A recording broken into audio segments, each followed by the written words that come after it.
எதிர்கட்சிகளுடைய தலைவர்கள் சேர்ந்து நடத்தும் இந்த கூட்டத்தில் முக்கியமாக நாட்டிலே கணக்காளர் நாயகம் இல்லாது என்றது ஒரு பெரிய பிரச்சனையாக இருக்கிறது. 2025ஆம் ஆண்டு ஜூன் மாதத்துக்கு பிறகு ஆக்டிங் என்ற அடிப்படையில் மட்டும்தான் ஒரு கணக்காளர் நாயகம் இருந்திருக்கிறார். அது எங்களுடைய அரசியலமைப்பு சட்டத்துக்கு முரணானதாக இருந்தாலும் அதுக்கு பிறகு இப்போது புது அரசாங்கம் வந்ததன் பிறகு கடந்த 9 மாதங்களாக எந்த ஒரு கணக்காளர் நாயகமும் இலங்கையில எண்ணம் தெரிவு செய்யப்படவில்லை.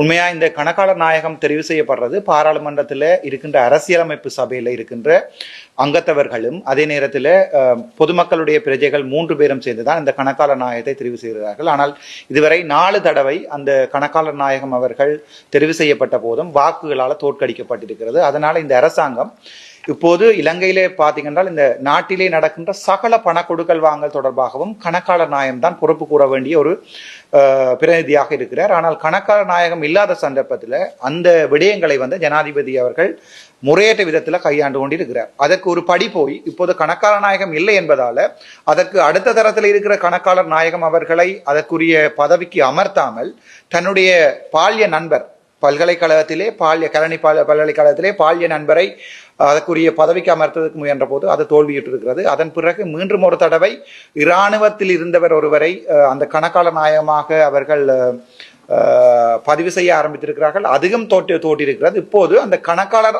ஆய்வாளர் நாயகத்தை தெரிவு செய்கின்ற கொமிட்டியை கூட ஜனாதிபதி தன்னுடைய நிறைவேற்று அதிகார ஜனாதிபதி முறைமையை கொண்டு அந்த கொமிட்டியை இல்லாமல் பண்ணுவதற்குரிய வேலைகள் இப்போது நடந்து கொண்டிருக்கிறது. இது எங்கட நாட்டில ஒரு மிகப்பெரிய பிரச்சனை. அதாவது இந்த நாட்டிலே கோப் கமிட்டி பாராளுமன்றத்திலே நடக்கின்ற சகல கொமிட்டிகளுக்கும் நாட்டிலே பொதுமக்களுடைய பணம் எவ்வாறு பாவிக்கப்படுகிறது என்பது தொடர்பான பதில்களை சொல்ல வேண்டிய பாராளுமன்றத்தில் கூட இது தொடர்பாக எங்களுடைய தயாசிரி ஜெயசேகர் அவர்கள் அதே நேரம் நிசாம் காரியப்பர் அவர்கள் போன்றவர்கள் கதைத்திருக்கின்ற போதும் ஜனாதிபதி திட்டமிட்ட ரீதியில் இந்த கணக்காளர் நாயகம் ஒன்றை தன்னுடைய கூலியால் ஒருவரை அமர்த்துவதற்காக இந்த விடயத்தை காலம் பின்தள்ளி கொண்டு போகிறார்.